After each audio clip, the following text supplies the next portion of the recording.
সুবহানাল্লাহ সুবহানাল্লাহ।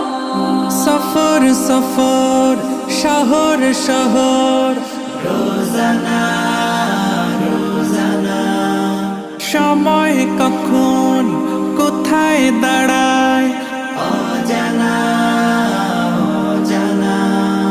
জীবনের প্রতি পাঠে একা একা চলি পথে আর চলে আসমানি রঙে ডুবে অনুরাগে অনুভবে খুঁজে পাই সুবহানাল্লাহ ওয়ালহামদুলিল্লাহ।